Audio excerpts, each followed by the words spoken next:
What happens when over 160 worshippers are reportedly kidnapped and those meant to protect lives first say nothing happened? In Kaduna State, a disturbing question is now being asked across Nigeria. Was the truth deliberately denied? And if so, why? On Sunday, reports emerged that more than 163 worshippers were kidnapped in Kaduna State. Almost immediately, the Kaduna State government and the police publicly denied that any such incident occurred.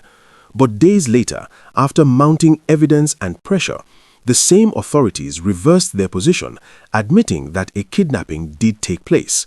This is not just about one incident.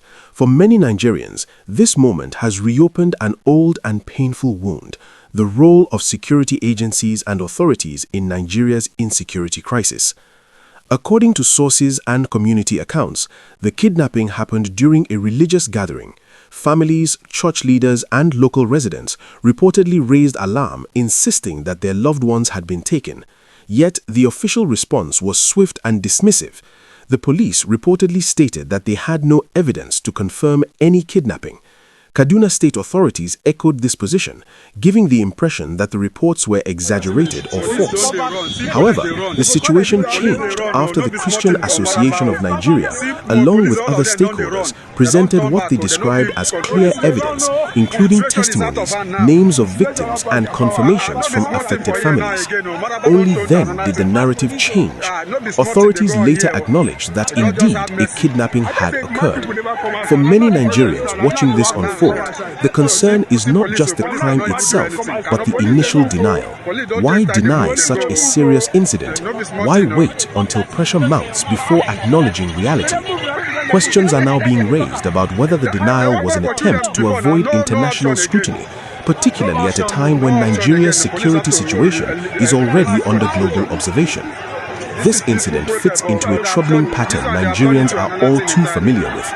Across the country, there have been repeated cases where communities report attacks, kidnappings, or killings only for authorities to first deny, downplay, or delay acknowledgement.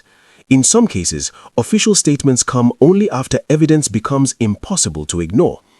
Critics argue that this pattern creates the impression that action is taken only when authorities are directly affected, embarrassed, or exposed, not necessarily when ordinary citizens are suffering.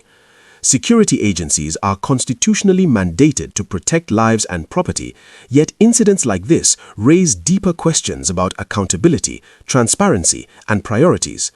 If, as many Nigerians are asking, the voices of religious bodies, communities, and civil society are the only reason the truth comes out, then something is deeply wrong.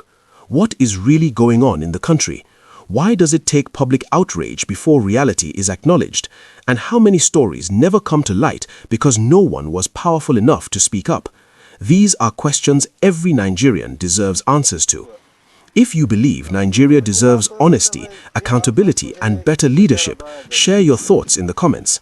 Like this video, subscribe to Daily Truth, and share this message, because silence only helps the problem grow. Daily Truth, because Nigeria deserves better.